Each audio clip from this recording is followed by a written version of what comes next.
अस्सलाम वालेकुम। तो आज हम लाए हैं टॉपिक JKSSB सुपरवाइज़र का टॉपिक है ये मैरिज पे टॉपिक है एक। इस पे हम करेंगे, ये स्पेशलाइजेशन का टॉपिक है। तो पहला टॉपिक है, जैसे पहले यूनिट का ये टॉपिक, उसमें सब टॉपिक है मैरिज। मैरिज क्या होता है? बेसिकली मैरिज एक यूनिवर्सल इंस्टीट्यूशन है जो हमें देता है सोशल लेजिटिमेसी, देता है to mating relationship and subsequent children. मतलब हमें एक ऐसा देता है कि हम किसी के साथ अपने एक पार्टनर चुनें और उसके साथ शादी करें और अपनी एक फैमिली बनाए, उससे आगे चिल्ड्रन हों। उस चीज़ को हम बेसिकली क्या बोलते हैं? मैरिज बोलते हैं। मैरिज आई कहाँ से? बेसिकली जब पहले ह्यूमन आए, ह्यूमन्स पे आस्ता आस्ता सेटलमेंट हुए। हम जैसे ह्यूमन सेटल हुए, फिर उसके बाद उन्होंने डोमेस्टिकेशन ऑफ एनिमल्स की आस्ता आस्ता। फिर आस्ता आस्ता उन्होंने प्राइवेट ऑनरशिप की। देन उसके बाद मैरिज का कंसेप्ट आया कि आप एक मैरिज करो और अपना एक अलग से, मतलब अपनी अपनी फैमिली, छोटी छोटी फैमिली बनाओ। उस मैरिज का कंसेप्ट तब आया स्टार्टिंग में। उसके बाद जो आता है, ये तो आगे बेसिक डेफिनेशन मैरिज होती क्या है।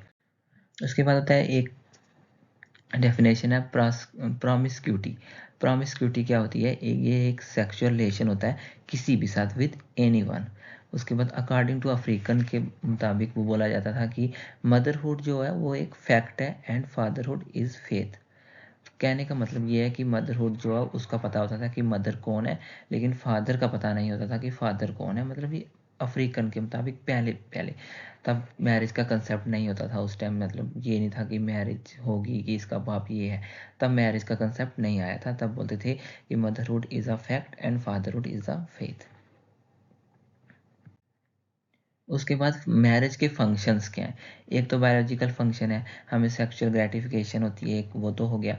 उसके बाद इकोनॉमिक कैसे? अगर हम मैरिज करेंगे तो मैरिज मतलब जो फादर होगा उसकी प्रॉपर्टी आगे उसके चिल्ड्रंस को जाएगी, तो वो एक पूरी इनहेरिट प्रॉपर्टी जाएगी उसकी। इकोनॉमिक, ये भी एक मैरिज का फंक्शन है कि उसके बच्चों को वो उसकी इकोनॉमिक मतलब वैल्यू पूरी उसको भी मिलेगी, तो वो भी एक इनहेरिटेंस चलता रहेगा। उसके बाद सोशल, जब हम हमारे चिल्ड्रंस होंगे, आप जो भी जिस मैरिज होगी उसके चिल्ड्रन होंगे तो वो सोशलाइज करेंगे उसके चिल्ड्रन, तो वो भी एक इसका फंक्शन है मैरिज का। उसके culture transmission from one generation to another, जो आप कल्चरली जो आप कर रहे होंगे वही आपकी नेक्स्ट जनरेशन में चलता जाएगा। ये भी एक फंक्शन है मैरिज का। उसके बाद है psychological anxiety control and stabilisation of personality. Psychologically भी ये भी इसका एक फंक्शन है, क्योंकि जैसे आप अपने पार्टनर होगा आपके साथ, तो आप उसके साथ अपनी कितनी चीज़ें शेयर करोगे तो आप डिप्रेशन से बच सकते हो। एंड मेनी अदर फैक्टर्स भी होते हैं जो आप शेयर कर सकते हो अपने पार्टनर के साथ, तो ये एक साइकोलॉजिकली भी हेल्प करती है। ये भी एक फंक्शन है मैरिज का। उसके बाद ये स्लाइड बहुत इंपॉर्टेंट है, यहाँ से क्वेश्चन आने के बहुत चांस हैं, मतलब आएगा ही यहीं से क्वेश्चन। तो मैरिज की 3 फॉर्म्स होती हैं। एक हो गई पॉलीगैमी, सोलोगैमी एंड मोनोगैमी। ये 3 इसकी टाइप्स होगी। फर्स्ट पॉलीगैमी हम पढ़ते हैं। पॉलीगैमी में वन में नहीं होता है, मतलब एक लड़का होगा और उसकी बहुत सी वाइफ्स होंगी, या इसका वाइस वर्सा होगा, एक लड़की होगी उसके बहुत से हस्बैंड्स होंगे। तो इसमें पॉलीगैमी में आगे भी 2 टाइप्स हैं, जैसे एक आगे पॉलीगाइनी एंड पॉलीएंड्री। पॉलीगाइनी से आपको पता लग रहा होगा, गायनाकोलॉजिस्ट होती हैं, जैसे वो लेडीज़ का होता है। तो यहाँ से आपने GYNY से आपने देख लेना कि गायना है तो मतलब मेनी वाइफ्स हैं इसमें, एक हस्बैंड होगा और मेनी वाइफ्स होंगी। और इस पॉलीगैनी में भी आगे 2 टाइप्स हैं, एक सोरोरल, एक नॉन सोरोरल। अब सोरोरल में जो होगा, वो जो बहुत सी वाइफ्स होंगी वो सारी सिस्टर्स होंगी, तो उसको हम बोलेंगे प्रोसेस को सोरोरल। अगर वो सारी वाइफ सिस्टर नहीं है, देन वो होगा नॉन सोरोरल, मतलब वो सारी बीवी ब्लड रिलेटेड नहीं है, उनका आपस में कोई रिश्ता नहीं है। तो वहाँ पे दूसरी जगह आ गया पॉलीएंड्री में आ गया वन वाइफ होती है और मेनी हस्बैंड होते हैं, मतलब एक वाइफ होगी उसके बहुत से हस्बैंड होंगे। इसमें भी आगे 2 टाइप्स हैं, एक फ्रेटर्नल, एक नॉन फ्रेटर्नल। अब फ्रेटर्नल में जो जितने भी वो हस्बैंड्स होंगे वो सारे ब्रदर हैं उसके, और नॉन फ्रेटर्नल में ब्रदर जो होंगे वो हस्बैंड जो होंगे वो ब्रदर नहीं है, मतलब ब्लड रिलेटेड नहीं है। जैसे ये एक ट्राइब है टोडा साहब नीलगिरी, इसकी एग्जाम्पल भी एक है, और भी बहुत है, मतलब ये एक मैंने ली थी यहाँ से। उसके बाद आ गया सोलोगमी। सोलोगमी होती है कि अपने आप से शादी करना, अपने यहाँ से, ये जैसे बैचलर हो गई, ये इतना नहीं है। उसके बाद है मोनोगैमी। मोनोगैमी वन वन, मतलब एक एक लड़का एक लड़की से ही करेगा, ज़्यादा से नहीं। इसमें दो आगे आते हैं, एक होता है सीरियल, एक होता है स्ट्रेट। सीरियल में क्या होता है, वन एट अ टाइम, मतलब एक लड़का एक लड़की से शादी करेगा और उसमें अगर खुदा ना करे उस किसी एक पार्टनर की डेथ हो जाए तो वो उसमें रीमैरिज अलाउड है, वो पार्टनर किसी और से शादी कर सकता है उसकी डेथ के बाद। वहीं पे स्ट्रेट में है, वहाँ पे one for a life time, अगर आपने किसी एक से शादी कर ली तो कर ली, अगर उसकी एक पार्टनर की डेथ हो जाती है या किसी एक्सीडेंट कुछ भी हो सकता है तो वो शादी नहीं कर सकता, उसमें नो मैरिज अलाउड है, रीमैरिज अलाउड नहीं है, उस चीज़ को बोलते हैं स्ट्रेट।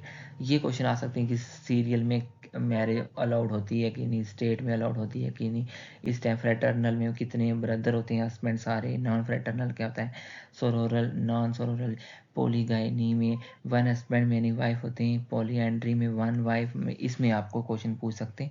ये बहुत बहुत मोस्ट मोस्ट इम्पॉर्टेंट स्लाइड है। नेक्स्ट है रूल्स। कुछ रूल्स होते हैं मैरिज के, जैसे एंडोगैमी। इस रूल के मुताबिक जो एक इंडिविजुअल है, जो एक पर्सन है, उसको चाहिए होता है कि वो शादी करेगा अपने ही कल्चर में, अपने ही कल्चरल डिफाइंड ग्रुप में, मतलब अपना ही, चाहे वो कास्ट ले लो, रिलीजन ले लो या ट्राइबल रेस में ले लो, अपनी जो जो उसकी कास्ट है वो उसी में शादी करेगा, या उसको जो रिलीजन है वो उसी में शादी करेगा, अपनी ट्राइबल में शादी करेगा, उस प्रोसेस को हम बोलते हैं एंडोगैमी। ये क्वेश्चन भी आ सकता है कि अगर अपनी कास्ट या कल्चर रिलीजन में शादी करे तो उसको क्या बोलते हैं, उसको बोलते हैं हम एंडोगैमी। दूसरा है आइसोगैमी। आइसोगैमी में मतलब स्टेटस सेम होना चाहिए, अगर लड़के का स्टेटस भी वही है, लड़की का भी वही है, उन्होंने मैरिज कर ली तो उस प्रोसेस को हम बोलेंगे आइसोगैमी बोलेंगे, सेम स्टेटस मैरिज। जैसे एंडोगैमी हमने पढ़ा कि एंडोगैमी में भी दो टाइप्स होती हैं, जैसे एक अनुलोम एक प्रतिलोम। एनुलोम में जो गर्ल होती है वो लोअर कास्ट की होती है और वो मैरी करती है लड़के से जो हाइयर कास्ट का होती है। वहीं पर प्रतिलोम होता है जहाँ पे गर्ल हाइयर कास्ट की होती है, वो मैरी करती है बॉय से जो लोअर कास्ट का होता है। ये क्लास का सिस्टम आया था जैसे वर्ना सिस्टम से, जैसे ब्राह्मण हो गया, ब्राह्मण की क्लास होगी प्रीस्ट, उसके क्षत्रिय उसमें किंग आते हैं, वेश्या उसमें ट्रेडर्स आते हैं, शूद्रा उसमें सर्वस क्लास आती है। ये यहाँ से क्लास का सिस्टम गया था। उसके बाद तीसरा रूल है एक्सोगैमी। एक्सोगैमी इस रूल के मुताबिक जो इंडिविजुअल है, जो पर्सन है, उसको चाहिए होता है कि वो शादी करे लेकिन आउटसाइड, अपने कल्चर रिलीजियन कास्ट में नहीं, कहीं बाहर से करे, तो उस अगर बाहर से करेगा तो उस चीज़ को हम बोलेंगे एक्सोगैमी। Thank you. अगर आपको वीडियो अच्छी लगी, do like, comment and share. और अगर आपको ये अच्छी लगी और आप चाहते हो कि और भी वीडियोस स्पेशलाइजेशन टॉपिक के जेके एसएसबी सुपरवाइज़र के लिए लाने चाहिए तो आप कमेंट करके बताओ, तो फिर मैं और वीडियो लाऊंगा ऐसी। Thank you.